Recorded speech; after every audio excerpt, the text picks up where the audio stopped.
good afternoon, good evening, good morning, everyone, everywhere, depending on where and when you are watching. It is a dreary kind of day. It's freezing cold with lots of snow piled up in Philadelphia. What's it looking like outside your door? Well, we are here, the third Sunday of the month. Thank God, thank God, thank God. Last week, we were talking about investing in Africa. And this week, we are expanding the markets. How do we expand the market? How do we begin to invest? How does Africa, with their market, expand globally? And how do we here in the diaspora expand into Africa? That's going to be our subject for today. If you've got any ideas, we'd love to hear from you. And at this time, I'm going to turn it over to my co-host. After I welcome you to Africa Online, I am your co-host, Ambassador Lisa Parks. Thank you so much for joining us. My co-host, Professor Nielsen. How are you this afternoon? Fine, thank you. Just tons of snow outside my door, and luckily I didn't have to shovel because the boys are doing the job this time. So it's there, and it's so cold, chilly cold. But all the same, You said this life time. must be lived. You Yeah, we this have to time. live our You life. should have. You should have stopped shoveling snow years ago. You got 4 or 5 boys at home, man. Just exercise to keep fit without getting too much of the cold into my chest. Yes. That said, thank you and welcome to the show. We missed you last week, but all the same, we knew that you were doing fine, that you are doing fine, and that you're always fine by His grace. Thank you very much and welcome to the show. It is Sunday, January 21st or January 21, whichever way you want to say it. It is the 21st day of the year, of the new year. Yes, 21 days already have gone by in this 2024. And it is, as we said, Sunday. We are in the first quarter of the year, and there are 31 days in this month. Yes, January has 31 days. As we said last week, 2024 is a leap year. That is, it has 366 days and counting. So we have already lived 21 days, which means that we still have a good number of days to go before we get to the end of the year. Don't think about that yet. There is still a long way to go. Today, as Ambassador Lisa said, is the third Sunday of 2024 on a 4-week count calendar of the United States. It is the 32nd day of winter. Yes, Ambassador Lisa, is only 1/3 gone. We still have many more days to go. That actually means we still have 2 full months of winter. Well, 58 days, just to make you feel more comfortable. So 58 days to go for the rest of the winter. Of course, spring will be here before you know it. So just keep hope alive and be yourself. Today, January 21st, is National Hugging Day, Ambassador Lisa. Well, and it is also National Hug Your Puppy Day, yes. But in as much as it is National Hugging Day, you have to be cautious that you know who and what you are hugging. So it is good to hug, yes, but then not every person wants it.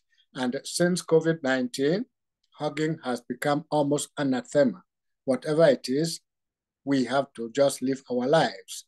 Hugging in itself is not a bad thing, so we must not discount it. One important fact to know about January, that is in general, the month in general, is that January was named after the Roman god Janus. Janus had 2 faces, which allowed him to look forwards into the future, into the coming year that is, and backwards into the past year, into the past. So don't we also look backwards and forwards at times in our lives? Don't we have that time when we look at what happened yesterday and then we look at what is coming tomorrow? Yes, looking at the past and looking at the future. So is our life. Living in general is looking forward, looking backwards, making amends, and fixing it as we go along. This is not a fun fact in a way, what I'm going to say, but I felt I should mention it because January 8th, being the first Monday after Epiphany, reminds some of us of Plow Monday. Plow, to plow, plow your farm. Okay, Plow Monday. And the story is that dating back to the 15th century, the first Monday after Epiphany, January 6th, marked the start of the agricultural season, specifically for plowing the fields for spring-sown crops. Of course, it happened in those days, but today we're more busy, more preoccupied with what we're doing now than what we should do tomorrow. Of course, not much work was actually done in those good old days of the plowing season, but dressed in clean white socks decorated with ribbons, the men dragged a plow through the village and collected money for the plow light that was kept in the church all year round. Often men from several farms joined together to pull the plow through all their villages. They sang and danced their way through the villages, of course, accompanying themselves with the music they could make themselves. Enough of that anyway, so let us go to something else. As Ambassador Lisa said, or just mentioned a short while ago at the start of our broadcast, January 21st takes a look at, that is AfricaOnline Media Corporation, on this January 21st, takes a look at doing business in general, but what is not so general is expanding the business we do, expanding your market. So how do you expand your market? I'll be talking specifically about you, the individual, the business person. What business are you into? What are you doing to get that business from point A to point B? What have you done, or what are you going to be doing to ensure that the line of business you involve in increases its profit margin and its size? Increasing the size of your business, as experts will tell us, means more than just having a wide space in which to operate. It means and your wife or your son and your daughter to operate that business, or your personal assistant to operate the business. It means more than just limiting yourself to say, I live in Bowie, my business is just behind my door or behind my house, just in front of my house, and that is all. No, should I expand it to the neighboring, to the neighborhood? Of course, I can extend it to Lanham, I can extend it to, well, Greenbelt, or, that is talking about specifically about me, where I live. Well, whatever it is, should you expand your business to your immediate neighborhood? Should you attract customers from outside your neighborhood? Yes, expanding your business means having a wide outreach, attracting customers from other localities, and having more than just your wife, your son, or your daughter as labor hands or as helpers. Expanding your business implies either opening up new departments or having it create new branches. The idea is growth.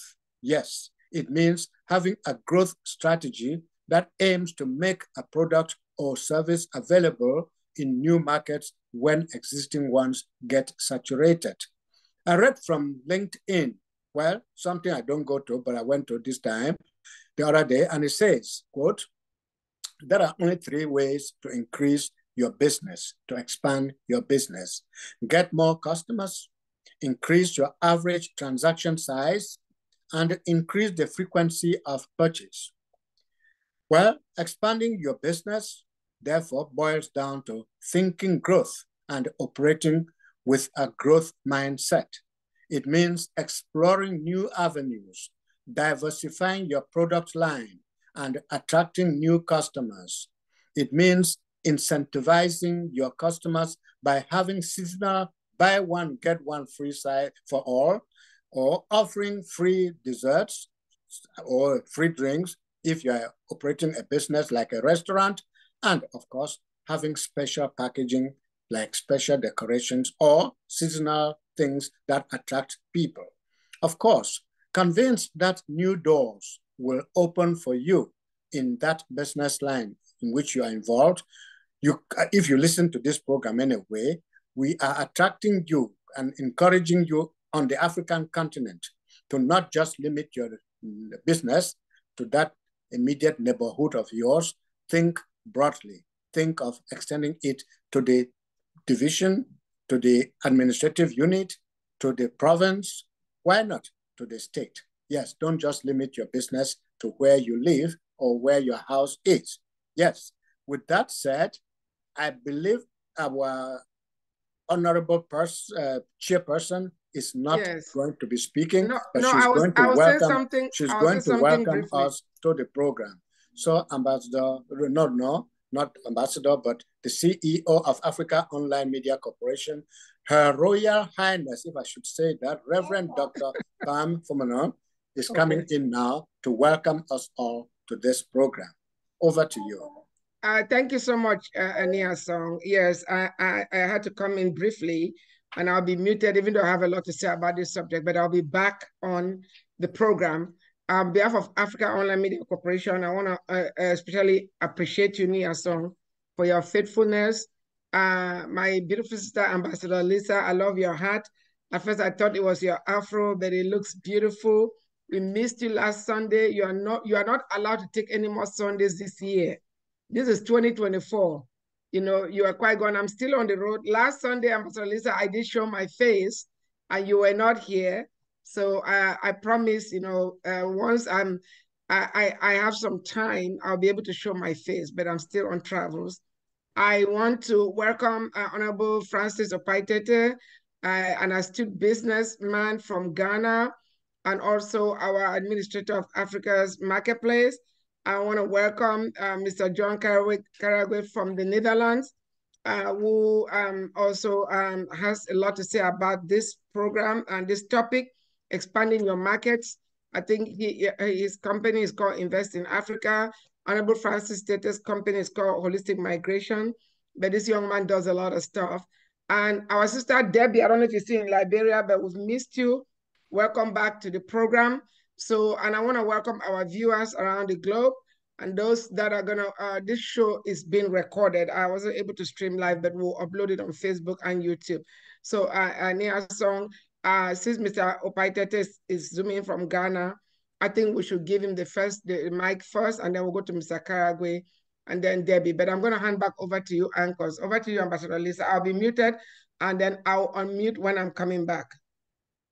Thank you, Your Excellency, Her Royal Highness, Reverend Dr. Pam, our beautiful CEO.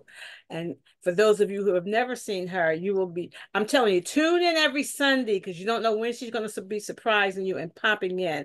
But as she said, she has been on the road, out of the country, and a lot of times the network does not work.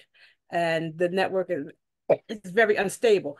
But as she said, we have guests from Ghana here, and we're going to open the mic and start with them because as I just said, network is very unstable out of the country. Sometimes it's unstable here. Sometimes I have to have my camera off, but we know that it's unstable on the continent. So we're going to welcome our first guest. I believe she said that was the Honorable Francis Opat. I can't see. Excuse me, something. Yeah, Francis Opaitete. Are you there, sir? Unmute, please, and join us. We are talking about expanding. We're talking about expanding your market. And we've got two experts today who are going to help us talk about how to expand our market, how to get Africa's market global, and how we in the diaspora can expand our market onto the continent. Yes, but our guests need to unmute themselves so that they can participate.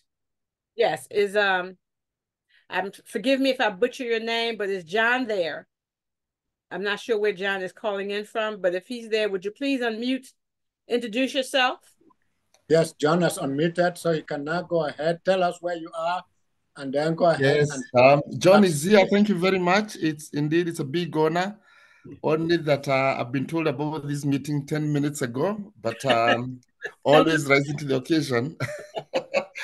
So thank you very much, Dr. Pam, His High Excellency Lisa Parks, and the guests. I am tuned in from Rotterdam in the Netherlands. Oh, wonderful. And yes, it's about 10 o'clock, going to bed in an hour's time. Okay. So, what I'd like to say is something we've been struggling with. You all know about Africa Continental Trade Agreement. It's very, very important that our businesses expand to new markets. In fact, I do remember, every other African country has been struggling to send goods to China, to the US, to Europe. And it's Barack Obama who said that you don't have to do that. If only we can trade with ourselves, with a population of 1 billion people, that's what we need. And that's what the EU is doing. And I think we need to strengthen that and, get the political will and get all the countries to sign and open borders so we can trade with each other in Africa. The other most important thing is, as you know, Africa exports contribution to the global market is only 3%. You can imagine, 3%. That's actually, a big shame, and that's why we only export raw materials for developed countries. We need to manufacture more and more, create jobs, and sell finished goods so that money comes to the continent. Other than that, in my contribution to this process is we organize a summit. It's coming up in April here in the Netherlands. It's called Invest in Africa. You can check investinginafrica.eu that connects African markets with EU distributors and buyers, and also connecting investors, African businesses with investors, and we get investors coming from all over Europe, and even some coming from Canada, the US, UK. For the last event, we had investors also coming from Dubai and Saudi Arabia. So every other African business is looking for money to scale up. So we create those connections for African businesses to tap into those resources. And I would like to welcome you to register for the summit. It's coming up on 16th to 17th of April here in The Hague in the Netherlands. So this is a very great conversation. And I personally also run a training company. And in line with the objective of this meeting, I'm also looking into, we have an office in Kenya and here in the Netherlands. I'm also looking at the US market. In fact, we registered our business. So this conversation is very, very timely because I'm also looking at the US market. It's the richest market in the world. So even as we encourage other people to expand, we are also working towards expanding to the US market, which is the richest market in the world. We want to tap into those dollars and offer service to the US market. So that's my contribution, and I support this conversation greatly. Thank you. Thank you.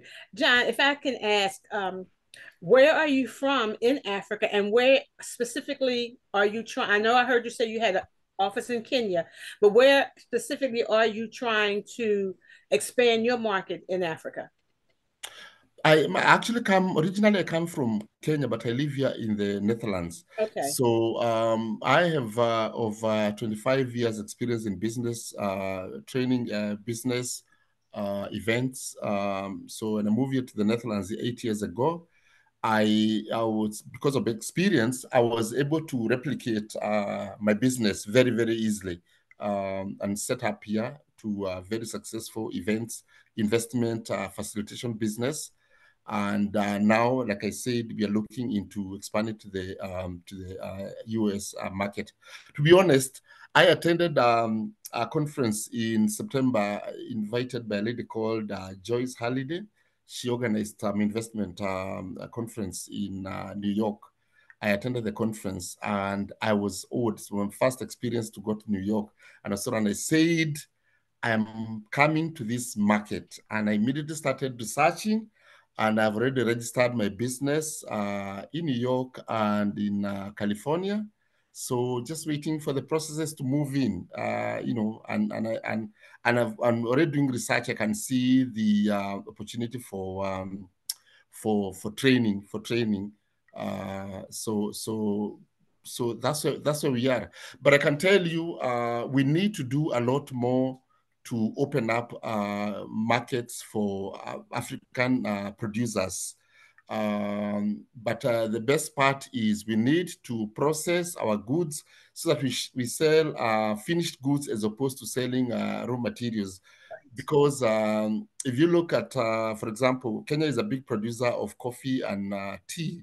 Tea. I love Kenyan tea. If you look at the market value for coffee at Starbucks and what the producers in Kenya or in Africa earn, it's embarrassing. You all know the story about cocoa with Ghana and Senegal and what Switzerland makes. In fact, we end up actually, they process the chocolate and cocoa and then sell back to Africa as a product of Switzerland. So these are all the dynamics we need to openly discuss, that we need, you know, balanced trading. But I think African government needs to invest more in processing, so we create jobs and we sell finished products as opposed to selling raw materials. That's my statement. You know, one, when you come to New York again, I need some Switzerland chocolate, some Swiss chocolate. But you know, two things you said that were very key that I think we need to begin to do some training in. You said when you came to New York, you registered your business in New York and you registered in California.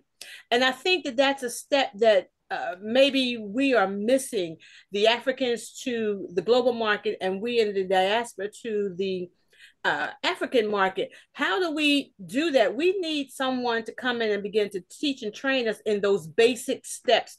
What we do. We just can't just pack up our things and send them to our friends who may be selling them. And the other thing that I find is key when we're looking at the global market is the corruption in customs. And I'm speaking from a very personal standpoint. You know, all the mail is open. If I ship 15 pairs of sneakers, the person I'm shipping to is only going to get 7. You know, so when I travel, I'm spending lots and lots of money on luggage to take it with me as opposed to shipping it, because we're told to be good stewards of our money. So if I'm spending $300 to ship a box and then they get there and they're not getting what I'm shipping, then that's not being a good steward of my money when I know that we have these issues. That's why I like to deal with the embassies. I like to go to the embassies and talk to the people in charge and find out, how do I do this? So we need training and development in the step-by-step process of how to get our goods into the global market. Another thing I want to add, and I'm speaking again from personal experience, we need to begin to value and understand that Africa has valuable products that we can use.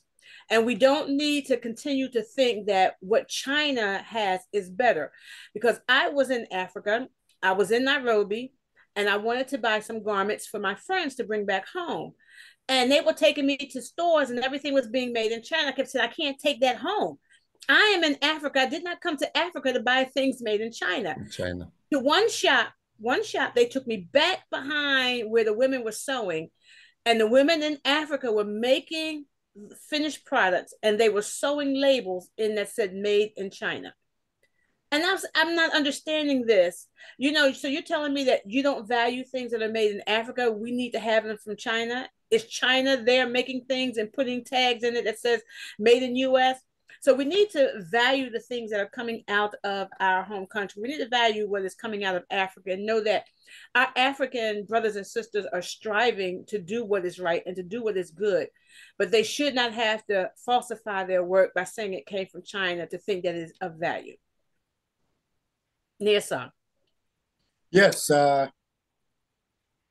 John, if I can call you directly by your first name.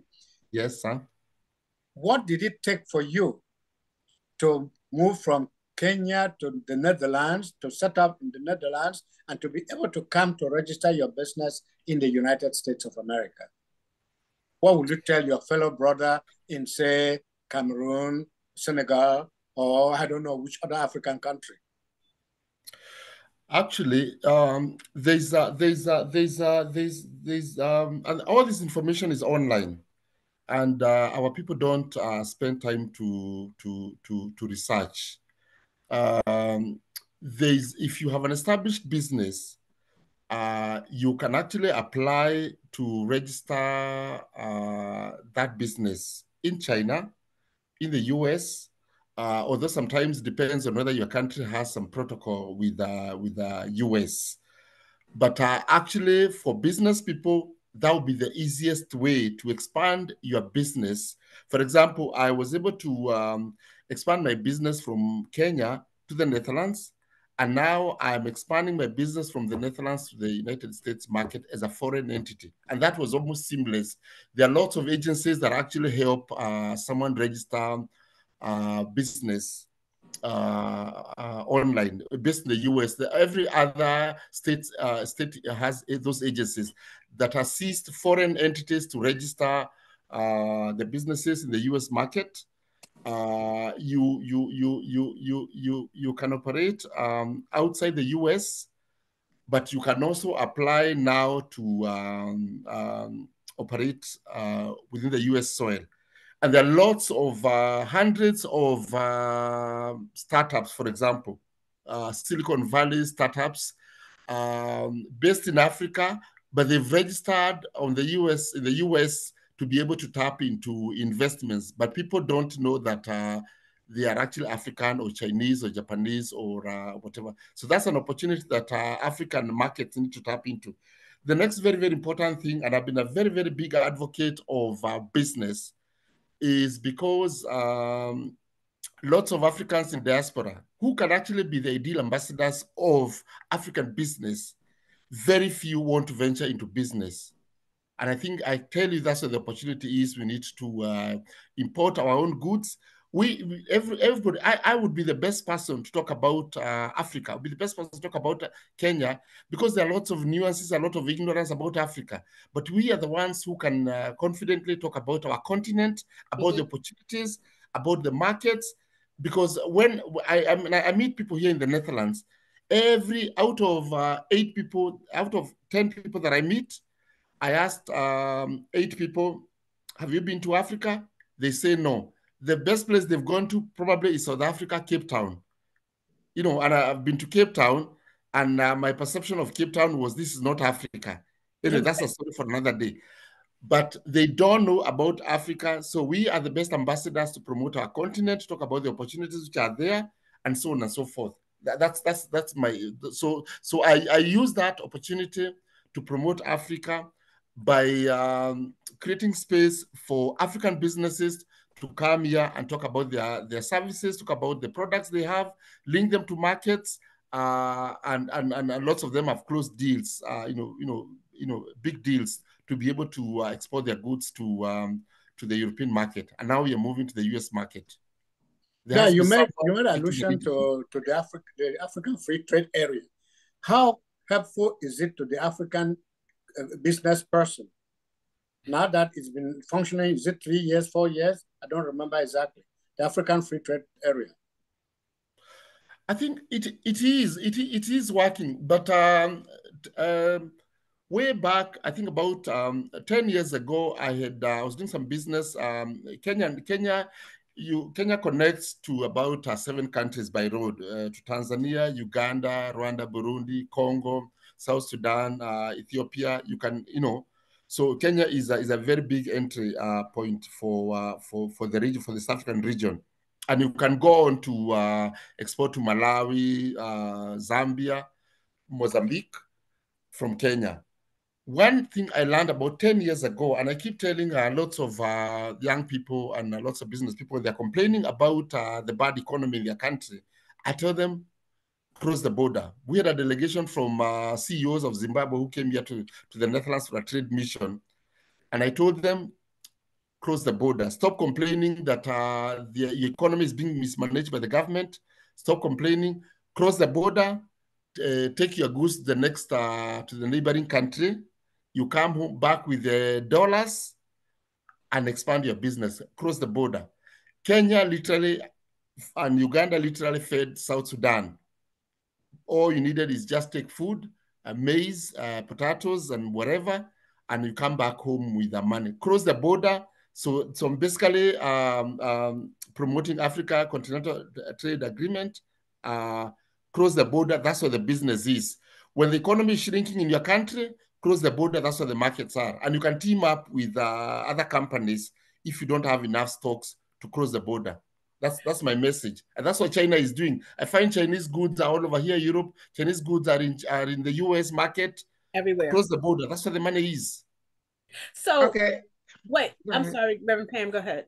No, go ahead, Madam Ambassador. You said take your goods and cross the border. But isn't Sudan, isn't Kenya and Uganda is where I live. But aren't they having the same markets? Aren't they making the same vegetables, making the same, they're growing the same potatoes, they're making the same tea. If you're taking it across from Kenya to Uganda to Tanzania, but aren't these countries all making the same things or growing the same things? I know they are, but as a business person, you need to look at create a niche where there's less competition, and that's the biggest challenge with Africa. When someone opens a shop selling sweet potatoes, the next guy also does the same because right. they think you have customers. So now you come in and share the same customers. So you share by half. Then another third guy comes there. Then now all of you have a third. If you right now, the avocado market, I can tell you, is almost saturated here in Europe. But there are still demands for other goods that you can sell to Europe that have less competition. There's, so as a serious strategic investor, you want to identify a product that has less competition, and then you move in. That's my principle. There's always not everybody takes oranges. There's a market for bananas. There's a market for avocado. There's a market for so think what is what's less competitive. Back in the day, lots of people in Kenya would get their pension from government. All they did is go rear chicken, and then there's overproduction of eggs, and the market is not buying the eggs. But if you could have done something else that has less competition, so you have a niche. For example, just this last week, two sisters started investing in growing apples. They are actually exporting apples now from Kenya.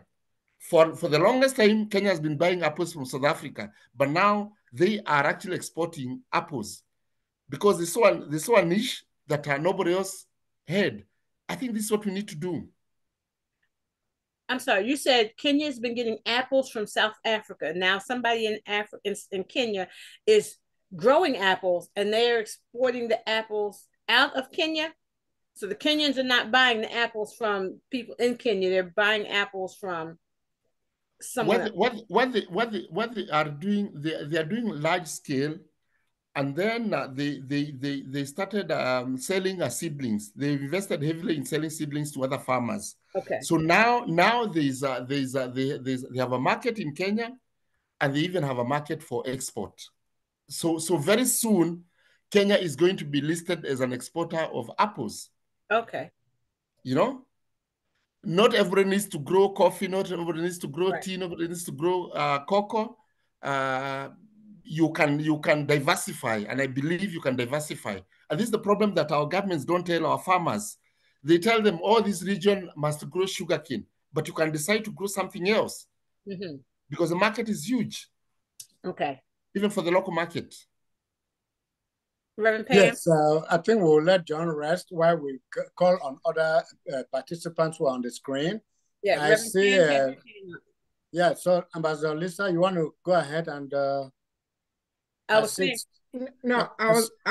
going to say something, and then we can go to Debbie. Yes, okay, please.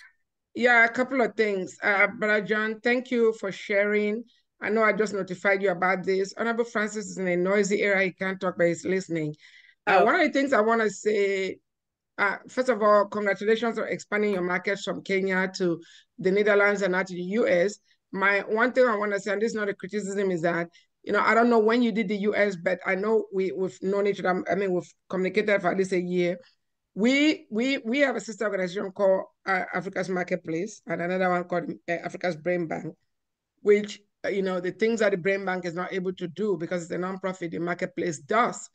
That Marketplace is anything that is needed, and we are able to assist our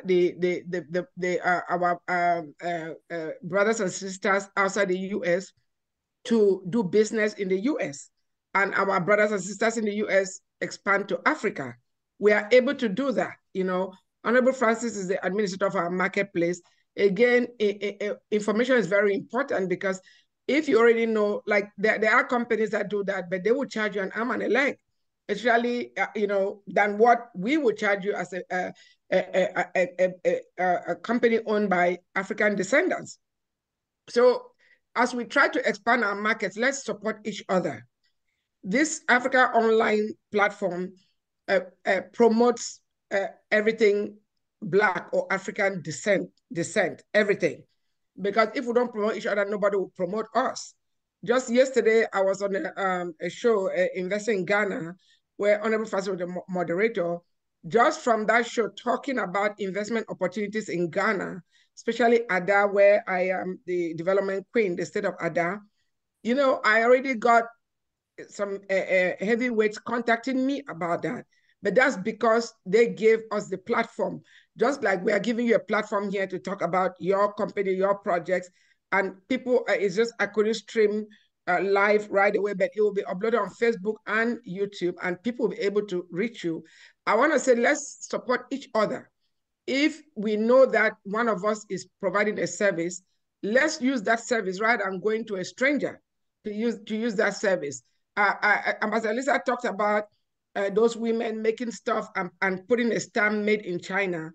When I was growing up, I'm not interested in Chinese products. As far as I'm concerned, they're not the best. Put made in Kenya or Uganda or Cameroon or Nigeria. We should not be doing, even in the movies, you see all these bedsheets. They put Gucci there, Versace. Gucci and Versace didn't make those bedsheets. Why are you promoting their brand? Why can't you put your own brand so that when people see it in the movies, they will look for those African brands? And it goes back to the slave mentality. You think everything white or yellow is better than black, and that is wrong. James Brown said, "I'm black and proud," and we should be proud of our heritage, our products, and that's why at Africa's Brain Bank, we showcase Black excellence, Black brain power, because we do have the brain power. We have the capacity to process those products, and we are encouraging diasporans, to come to Africa and open food processing plants. There is no reason why the chocolate should be processed in Switzerland. In Cameroon, where I'm from, one of my favorite comfort food was, they call it petit déjeuner. It's a chocolate, which is better than Nutella. Now they call it Titania, it is Titania or Titania, that's the brand name. But to me, that's the best chocolate product ever. So that is being done in Cameroon. All the coconuts in Ghana, why can't they convert it?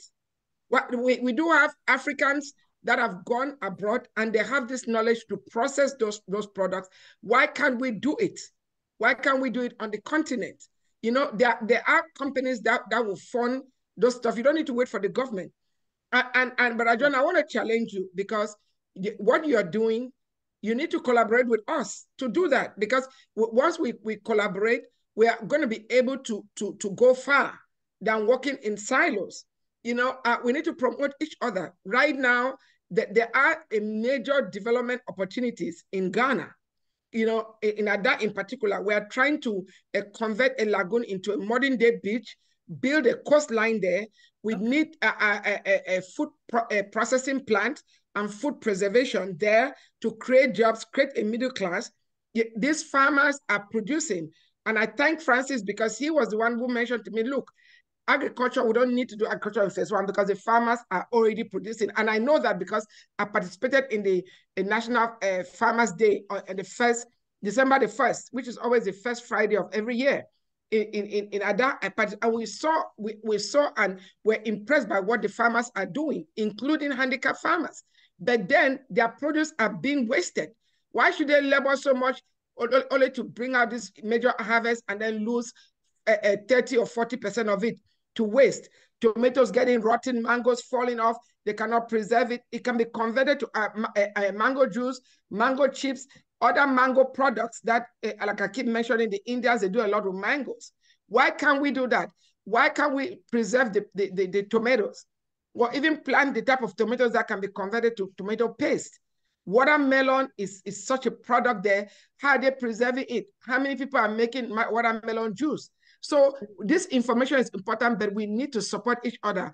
At this point, Mrs. Adebi, if you don't mind, I want to hear from Honorable Francis about how to expand markets, because I know he's in Ghana. Sometimes connectivity is an issue, but I want to encourage our people.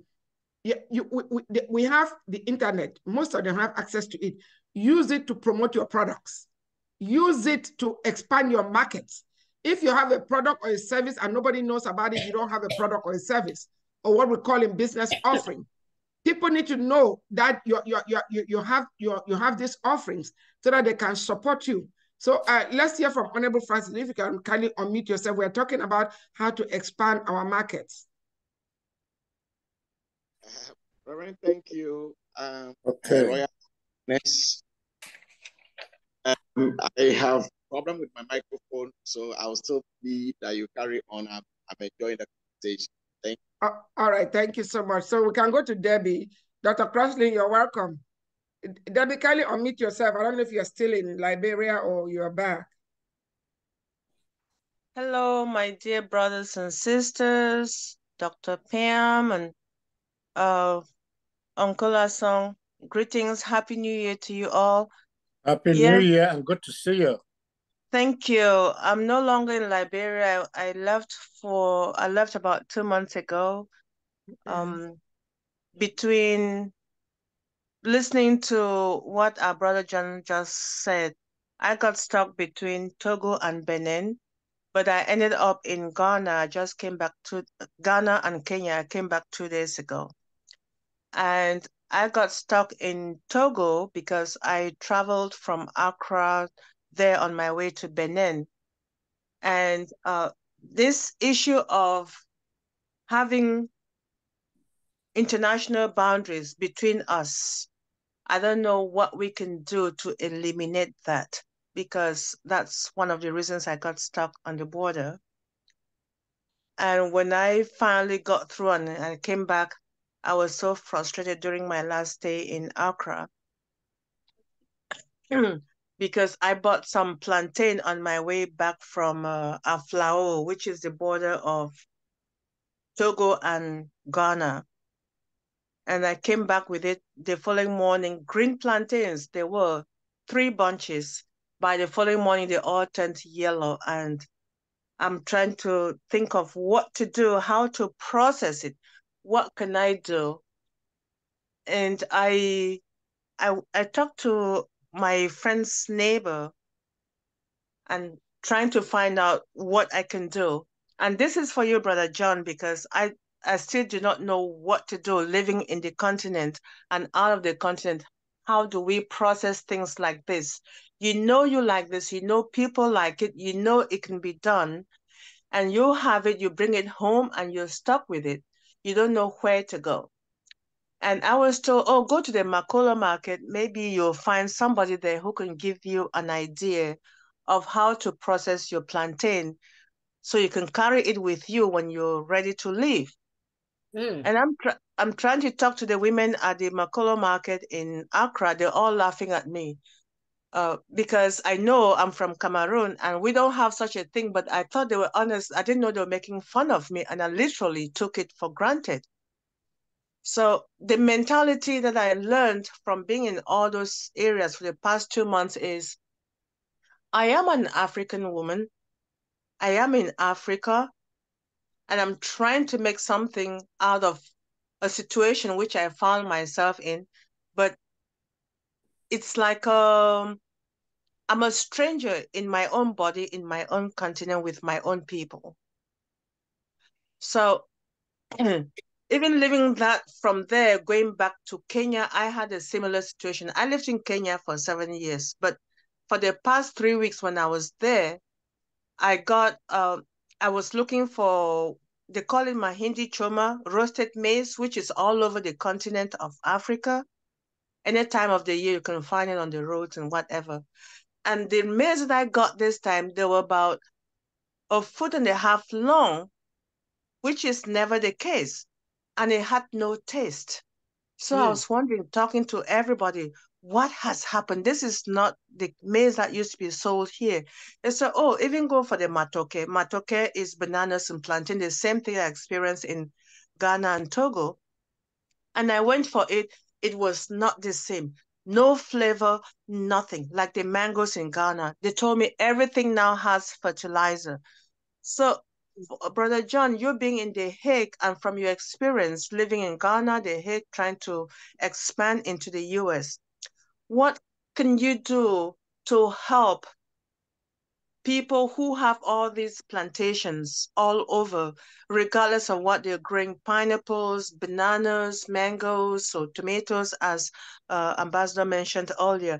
What can they do that will make the producers, meaning the farmers there, accept suggestions or accept people who have some ideas to be able to be willing to have an open mind to expand beyond their comfort zones?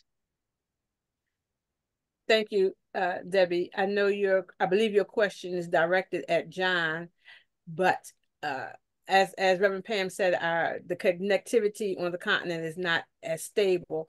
So we want to hear from Francis, since he seems to have some connectivity at the moment, and we'll get back to you. John, if you're still there, I hope you heard Debbie's question, and I may have some insight as well. John is now unmuted. John has now unmuted himself, so I think he can go ahead and answer.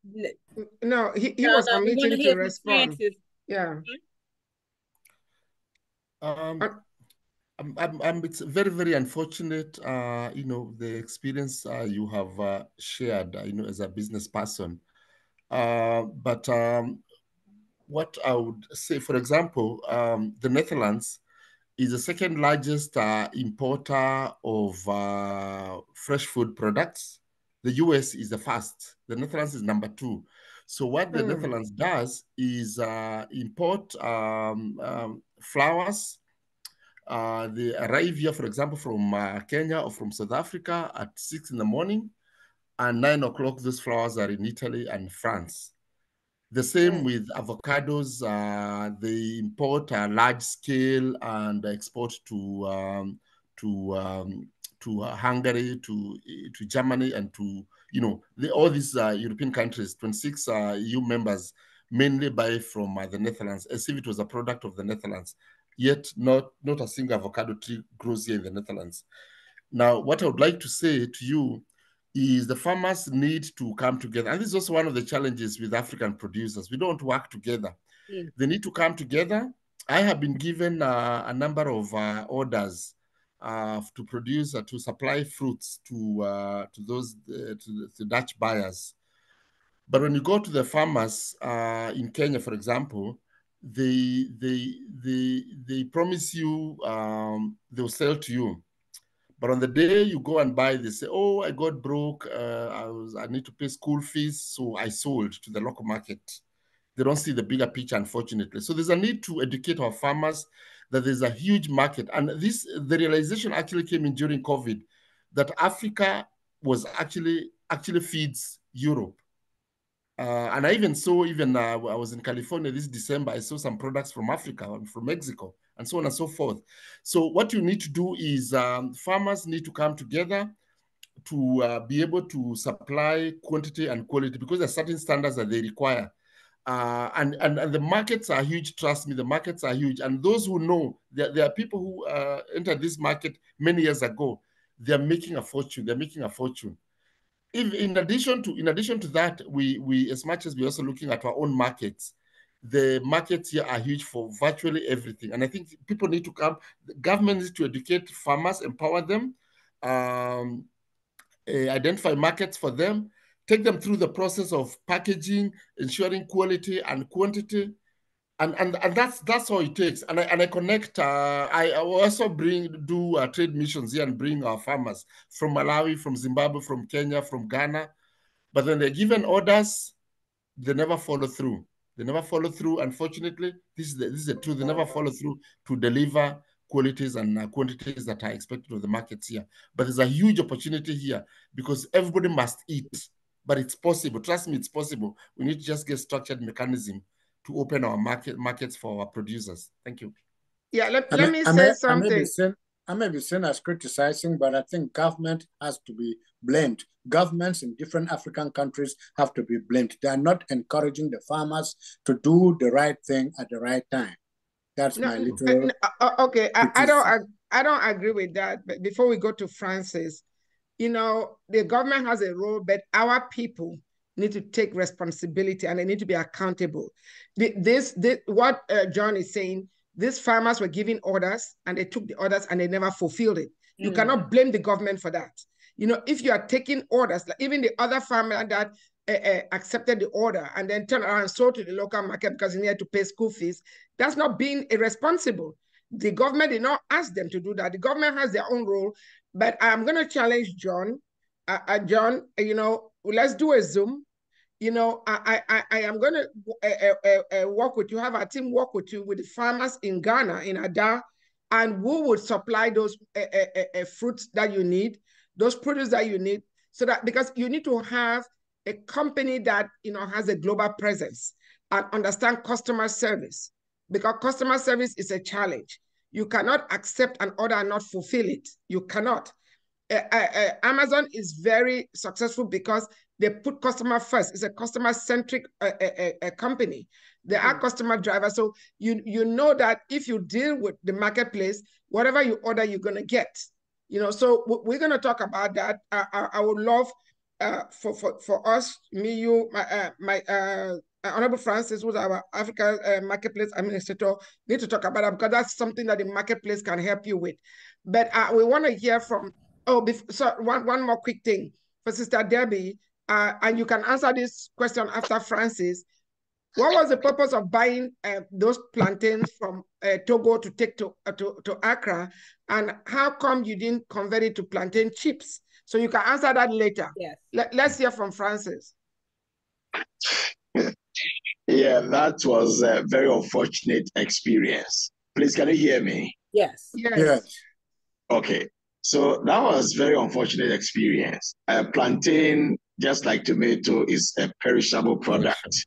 And if you don't have immediate use for it, then like Her Royal Highness, I just said, you better would have found a way to convert it into plantain chips, or there are several other uses for which you could have transformed them. The market women were not making fun of you. For in Ghana, we've watched Americans pursue the superhero nature of Americans, in particular, what they are able to do. So sometimes we feel that Americans have answers to every challenge under this universe. And therefore, you coming from America, asking them how to preserve your ripe and perishing plantain sounds very ridiculous in their ears. They were actually not making fun of you. They thought you had answers and probably were playing some prank or something on them. So it's a really unfortunate experience. So sorry it happened that way. But that is not the nature of the average Ghanaian. You would always want to jump onto their feet and provide solution to a nagging problem. The topic on our discussion is amazing. It's amazing. And I am so excited to hear our resource person say a lot of inspiring things. In Ghana, the situation is completely different. We produce, and because we actually don't look at the market like he said, we don't research to look at what the market really wants. And we go in, I was brought up to produce maize, cassava, and cocoa. That's what my grandfather did. My father continued. So it's automatic that I also continue that way, regardless of the fact that there is market for the product or not. I think that is also one of the challenges of the African agricultural sector. And the other side is also connecting to the buyers outside the continent is also another thing. You can get a buyer, but it will come with all manner of regulations, which sometimes is very difficult for our farmers to have. You must dress in a certain way. Your product must test for sanitary something, all manner of all those big terms. You have to meet it. You should have a laboratory on your farm that, and the farmer himself looking to obey all these conditions before he's able to produce to meet your requirement is another thing altogether. You produce and they select the best for export and the rest will go to the local market. All these are the little challenges we have, but for production has never been a problem. Is it soya beans you want? Is it banana? Is it plantain? Is it oil palm, coconut, or vegetables? Whatever it is that you want to have, to buy. And the average Ghanaian is aware that there is ready market for this that I'm going to produce. I can assure you that they would never go to hawk on the street, dog chains on the street, and guns and candies on the street. They would rather go to the farm and farm to meat. Her Royal Highness yesterday, if you had listened to during the open forum, one person said that Ghana used to be at the forefront of pineapple export, but the thing has gone down now due to lack of quality planting materials. So I am so excited hearing what an African is doing outside with fresh products and agricultural commodities, which is Lauda Bozopapa. Once again, we salute you for the good job you're doing. And I pray, like Royal Highness is saying, we have producers in Ghana. Just name the crop you want to produce for you if you want it all year round, and tell us the qualities or that the qualities, the standards that should be met. And I can assure you that Ghanaians will deliver. Thank you. Thank you. So, John, I have posted the information on your Invest in Africa.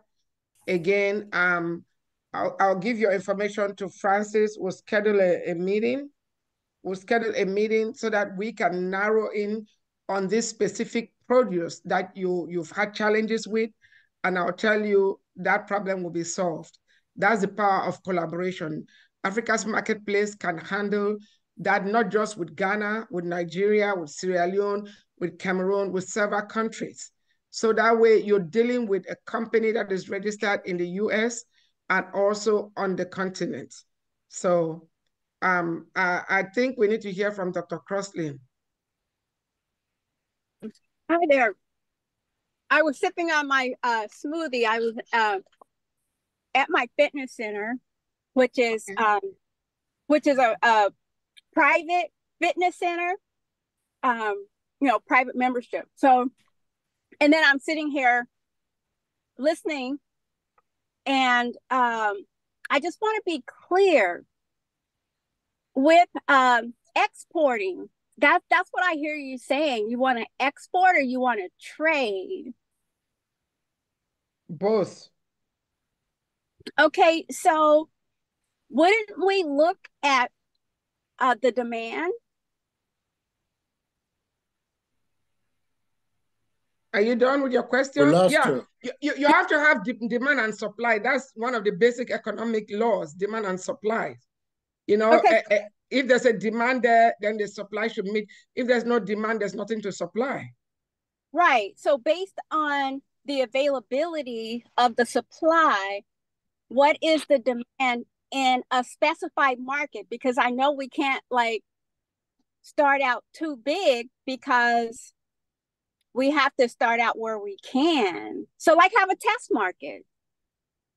Well, in this case, like John, there's a market in the Netherlands, in Europe, and the people on the continent need to meet that demand. But let's say they want, 10 baskets of apple, and Ghana is only able to provide 5. So long as Ghana provides the 5 baskets and provide it on time and consistently, and it arrives in good condition, they can scale up their production for next year. Correct. I agree, because when I was in Cannes, France, we were looking for fresh fruit, fresh vegetables. And I know, like in the United States, in Kansas City, it's a food desert. So I get it. Thank you. You answered my question. Okay. Yeah, so. Yes, I think we're almost at the top of the hour. Actually, we're at the top of the hour. And I believe one of you, either you or Ambassador Lisa. Ambassador Lisa. Okay, please. We need to hear our anthem. Please don't go away. We'll take a quick break. We'll hear our anthem. It's composed and is part of Africa Online Media Corporation, and it is our home in-house item. So please, you can use it for your own promotion as long as you say that Africa Online produced the music. It's written by Reverend Pam herself, and the music is put by a young man who is very dear to us on Africa Online Media Corporation. So let us hear our anthem. We own full rights. We own full rights to the song. Yes. So please, so grab take a sip of water and be right back in 5 minutes. There we go. Thank you.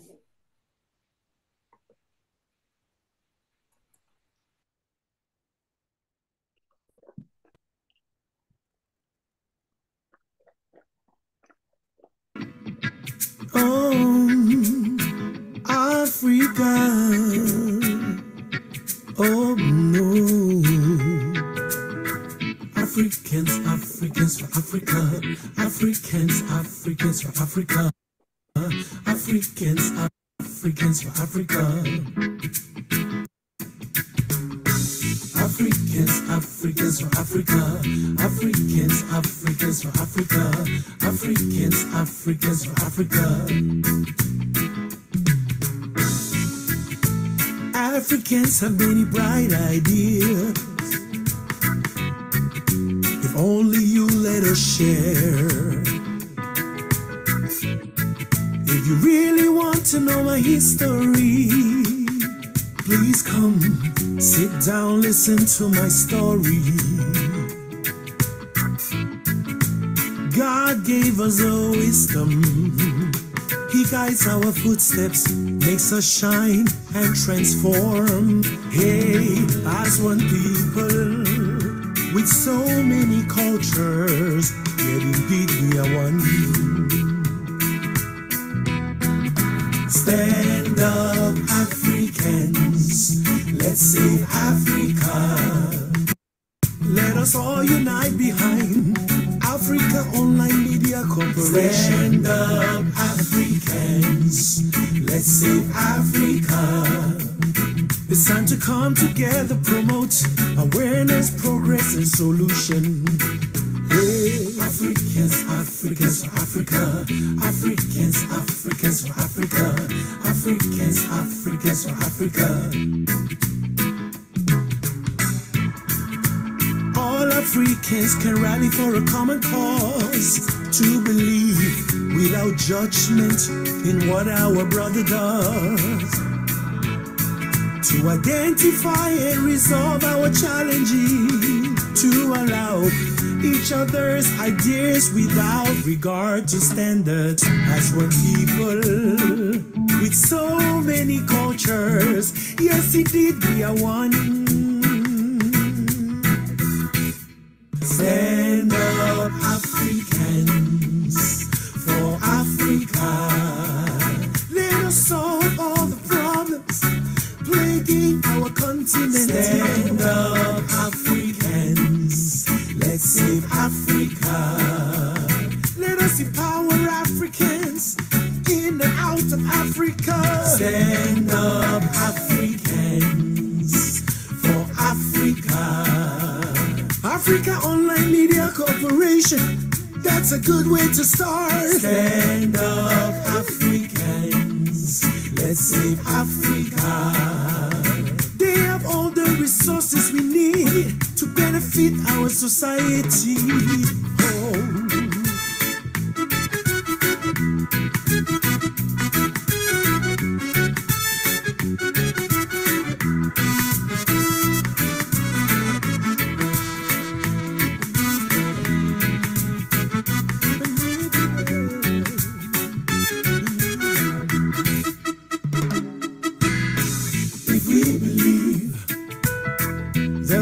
Education education for everyone if we believe. Prosperity for Africans if we believe. Medical facilitation for Africans if we believe. Stand up, Africa, yes, for Africa. Africa Online Media Corporation, that's a good way to start. Stand up, Africans, let's save Africa. Africa is the cradle of civilization, the motherland. Stand up, Africans, for Africa. We were enslaved not because we were weak, but because of our hospitality. Stand up, Africans, let's save Africa. Jump on the AfricaOnline miracle jet, don't be left behind. Stand up, Africans, for Africa. Together we shall succeed, together we will win. Stand up, Africans, let's save Africa. We are writing our own story, the truth, and we shall tell it to the world. Stand up, Africans, for Africa. No more lies, Africans own Africa. No more lies. Africans own Africa. And when Africans stand up and we join and hold hands, lift them up, partner with them, Africa will be Africans. Africa will be ours again. Thank you, Reverend Pam, for writing such a beautiful anthem for us. We own full rights to that song. It was a vision the Lord gave Reverend Pam. She got music put to it, and now we have that as our anthem. At this time, we're going to hear from Reverend Pam with next week's theme. Thank you. Yes, I want to encourage everybody, and of course, we need to do this every week. Tell people to like us on Facebook and YouTube and follow our channels. We have not been doing that, and what we do here is life transforming. March will make us 8 years. We have never canceled a show. Come rain, come shine. So thank you all so much. We're also looking for student interns to help us on our social media platform. Next week, we're going to be talking about lifestyle medicine with Dr. B. Tarzong, our very own Dr. B. Tarzong. It's the beginning of the year. It's good for our people to get some information about lifestyle medicine and lifestyle changes, you know, something that can carry them through 2024 to prevent diseases and stay in health. So that's what we're going to be talking about. So I'm going to go to Ambassador Lisa for our borehole, and then Niason can speak to our French people, and then we'll come back and wrap it up. Thank you, Reverend Pam. AfricaOnline has an ongoing fundraiser. It's called Operation Borehole 55. We want to be able to put a borehole in every country on the continent of Africa where there is a government-approved medical clinic, a government-approved medical facility that has no fresh, clean running water for its patients. It is vital to the health of our sons and our daughters, our brothers and sisters, that there's clean water at the clinic. You cannot sanitize and clean the instruments, the table, if there is no clean running water. And going to the river to fetch a bucket of dirty river water is no longer going to work.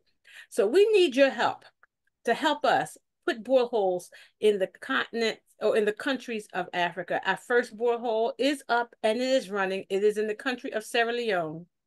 6,000 households, in addition to the clinic, are being blessed by that borehole. There are solar panels there, so it's being able to be run without government assistance. The clinic is been graciously donated. Electricity or wiring for lighting has been graciously donated by the engineer who wired and provided lights for the waiting room and the delivery room. So now they have not only water, but they have lights as well. I can't imagine how many doctors, how many nurses have pricked their hands or pricked their fingers because they didn't have enough light to be able to do what was necessary to save the life of someone. So please, ma'am, please, sir, get out your rands, get out your shillings, get out your pounds, get out your dollars, and make a donation towards AfricaOnlineTV.org. Make a donation, no matter how big or small, all of it goes towards the borehole project. There's no administrative fees. We don't take money out to take a plane to go and inspect it ourselves. We have people that are trusted on the ground. As Reverend Pam says, we have boots on the ground in the countries that we have selected. Our next country is Kenya and Cameroon. That's a double bubble. So we need you to make a donation. While I'm speaking, why don't you just get your checkbook out, get your bank card out, and go to AfricaOnlineTV.org and make a donation. Every time you think about going to the bathroom and brushing your teeth with all the water that you let run, think about how much water that would be able to bless a household in Cameroon, in Kenya, in Sierra Leone, and make a donation towards AfricaOnlineTV.org. Thank you so much, Nia-san. Merci, madame. Je vous en prie, s'il vous plaît, un peu de français.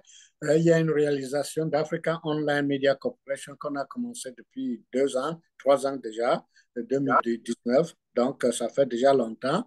Et nous vous prions de bien vouloir donner un peu de sous pour qu'on continue notre projet d'ambition qui est l'eau, c'est la vie. L'eau, c'est la vie, c'est pour creuser des points d'eau potables dans les divers pays africains. On a commencé au Sierra Leone il y a de cela 3 ans. Et maintenant, on vise le Cameroun et j'oublie déjà l'autre pays. OK. En tout cas, c'est le Cameroun et le Kenya. Oui, le Kenya. Voilà. Donc, nous vous prions de bien vouloir nous donner un peu de sous pour qu'on creuse des puits d'eau potable dans le continent, dans les divers pays africains. Il y en a 55 pays et nous visions tous les 55 pays et nous vous prions de bien vouloir nous donner un peu de sous. Va sur notre site web de AfricaOnlineTV.org et faites votre contribution. Tout est déductible d'impôts. Donc, ne vous hésitez pas, bien vouloir nous aider à faire notre réalisation, de faire ces réalisations. Au Sierra Leone, il y a un total de 6 000 personnes, c'est-à-dire 6 000 familles qui bénéficient de notre projet. On a ajouté de solar panels pour qu'on puisse avoir de l'électricité dans le coin. Donc, c'est à vous de bien vouloir nous aider à continuer à aider nos peuples en Afrique. Merci beaucoup. Et pour la semaine prochaine, oui, je pourrais dire un peu de quelque chose pour la semaine prochaine. C'est la médecine de vie. Je ne sais pas comment traduire ça en anglais, en français, mais c'est lifestyle medicine. C'est ce qu'on va discuter la semaine prochaine.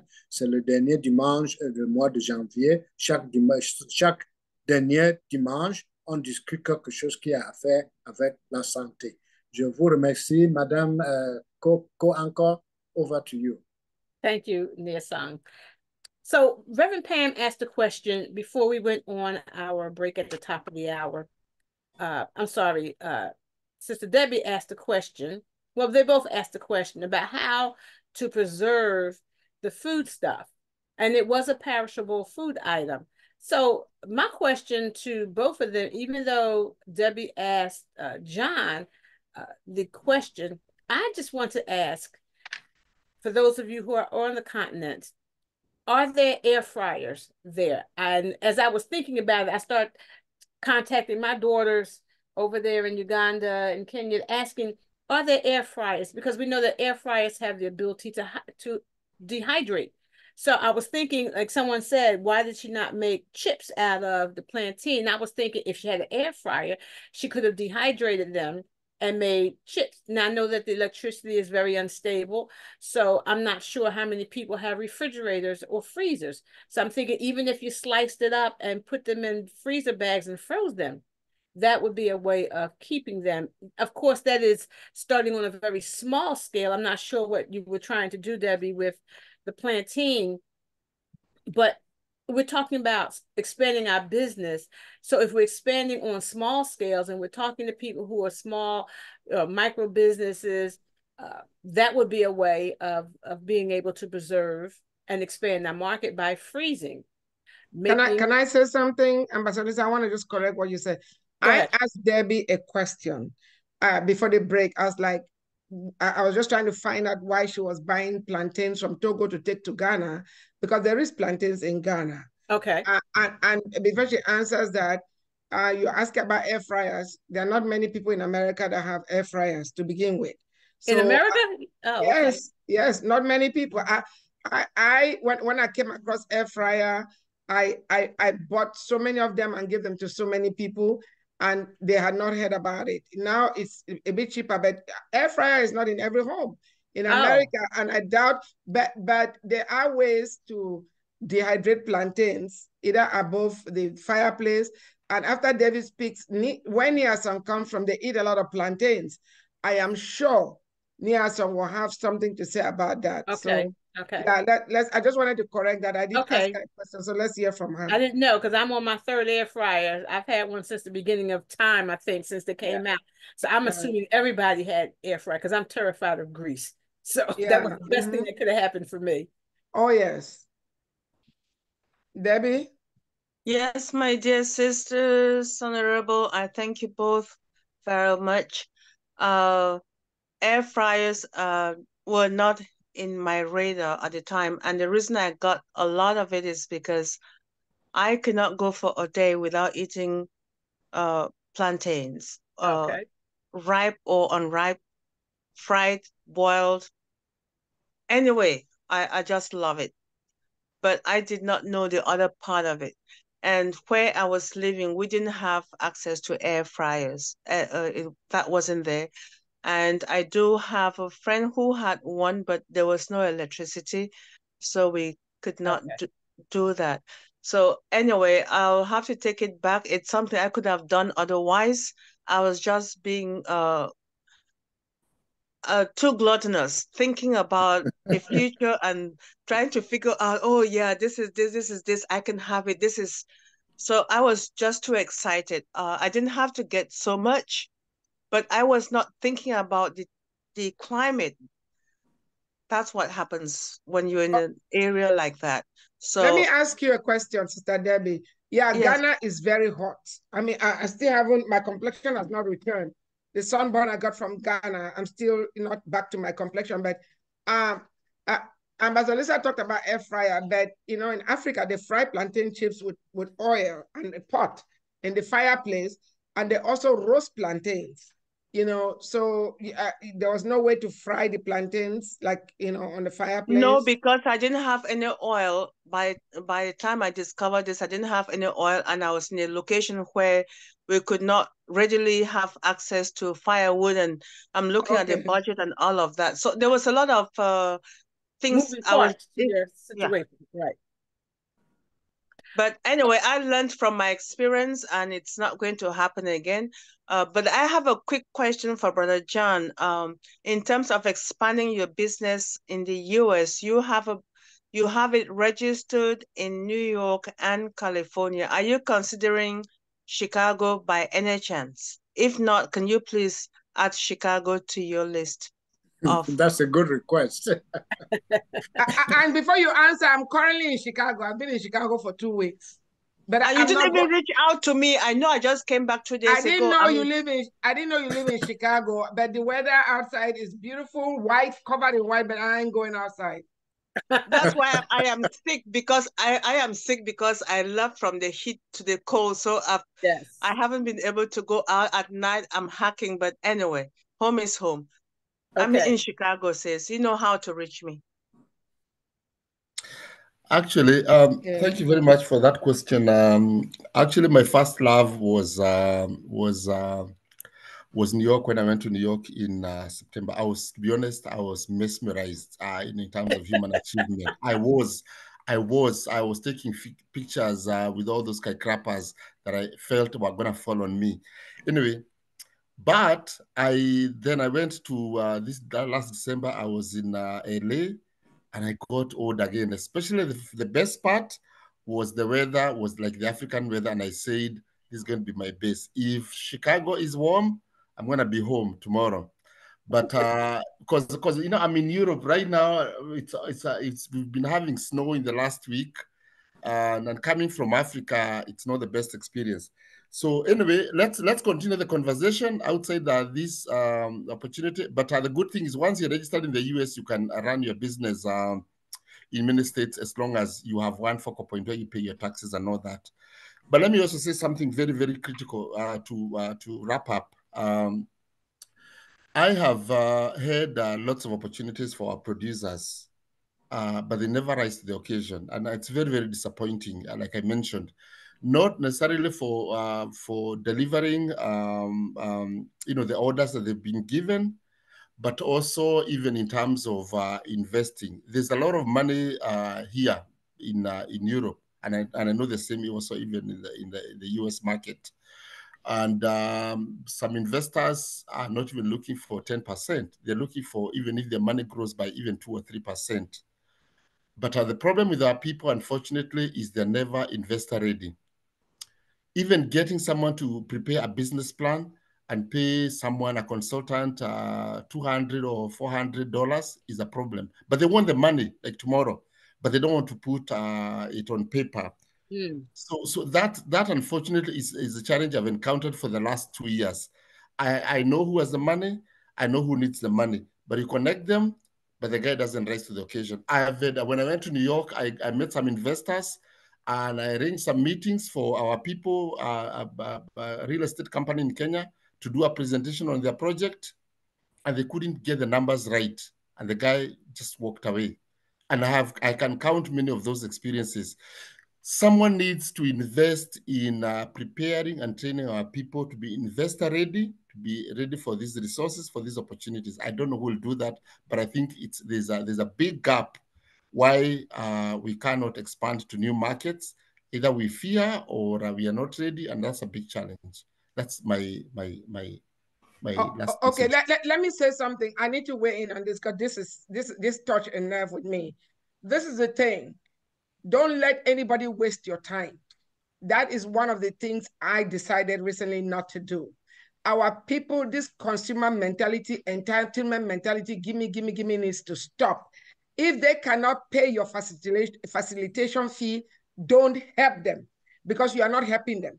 You are still giving them that, give me.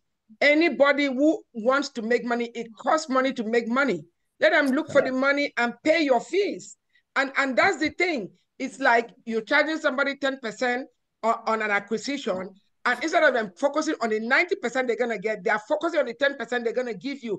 They're not ready for business. So don't do it. I am telling you. I wasted 2 years. I realized too late. I am not doing that. Even recently, somebody was so excited, blah, blah, blah, they want to talk to me. I teach business and I'm a businesswoman. Yes, I'm a reverend, but a lot of times in the past, the reverend interfered with my business. So when I'm doing business, I lock up the reverend in the cabinet so the reverend cannot come out. And I do the business and I don't work for free. Slavery is over. Slavery ended decades ago. You want my brain power, you need to pay for it. You know, and I talked to this person, I said, look, this is my retainer, never heard from him again. So you think I'm supposed to work for free?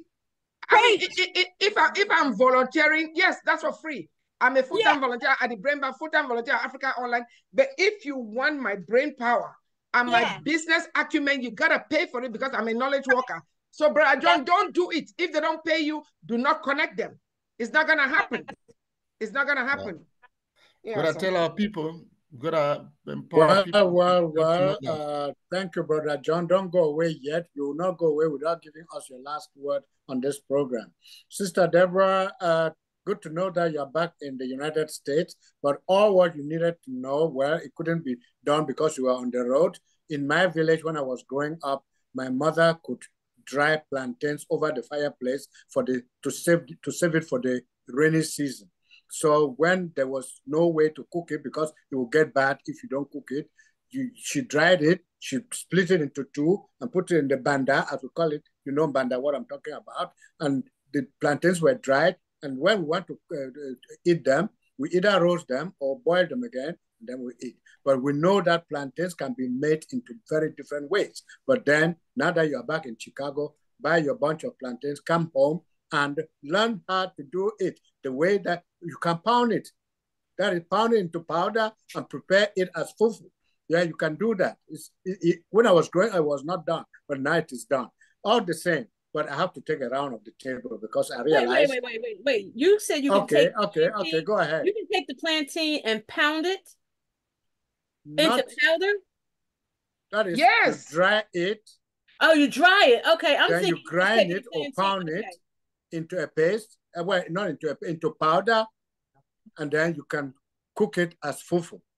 Boil water, put it in, stir it, and it becomes fufu. I don't know Ambassador Lisa, even before you dry it, you can boil it and still pound it and make it like a mashed potato, a harder mashed potatoes. Yes, I've had it that way. I've had it fried. I just didn't know that you could pound it like yams. Okay. The yellow ones, you fry them, but the green ones, you have to do that. Okay. Yes. Sister Deborah, thank you very much. Oh, I'm sorry. Go ahead. I have a question. Real quick. Yes, Dr. Crossley. Okay, what about those ice, those ice packs?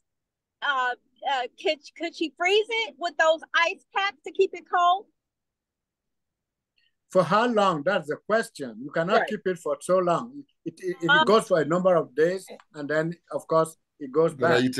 You first have to, especially if you're Africa, you first got to be able to freeze the ice packs. Okay. That's right. So electricity is a challenge in Africa. In Chicago, electricity may not be a problem. Right. In Africa, for people to have a refrigerator and a freezer, that's a luxury. You have to have the electricity to keep the freezer cold. So okay, so if she dehydrated it, then could she ship it like through the mail? She's shaking not really. No. But why not? If it's dehydrated, it can be shipped. Why not? But there's plantain here in America at the market. Yeah, there's plantain. That plantains in the market. You just need to go to the market and look for that. Let me tell you, in Cameroon, when I was there, people used to leave Gabon, drive to the market in Tombel and buy plantains. Not every land on the continent is fertile. There are countries that could use. And then there are 225 million people in Nigeria. Nigeria cannot feed its population, so you can send plantains there. I think we need to do a round of the table. Okay. That's what I thought. Before we do that, I have one other question for Debbie. Sure. You weren't taking plantain for yourself. Were you taking all this plantain for yourself, or you were taking it for business? For my extended family and for the board of directors of my NGO. Okay. So it was for business and for friends and relatives. It was personal and business. Yes. Okay. No, it was not for business. She was not trying to sell it. She was trying to bless people with it. Oh, bless people. Oh. Bless people, yes. Yeah, she's not a plantain trader. Okay. It just got ripe too fast for you to do anything because of the heat in Ghana. Okay. Cool. And while we're talking about a refrigerator or whatever electricity, those who are in solar, they can expand to Africa. Ghana has unlimited amount of sun. That's where a place where you can expand your solar business. Okay. I mean, everywhere in Africa, especially in the tropics, solar energy is very necessary. Governments are now opening up and letting people install their own solar panels. So I understand that. A friend just came from Cameroon and told me about the fact that he has set up a solar panel in his village, and the whole village is now lit. So government has now relaxed its monopolistic, greedy way of doing things. So they're letting people do their thing now. So that being said, if we're all agreed, I'll take a round of the table, and I will start with Francis. I don't know if he can unmute, because I know he was in a noisy area, and he's in the continent. Francis, can you unmute and say your last word? If not, okay, Dr. Crossley, can you unmute and have your last word?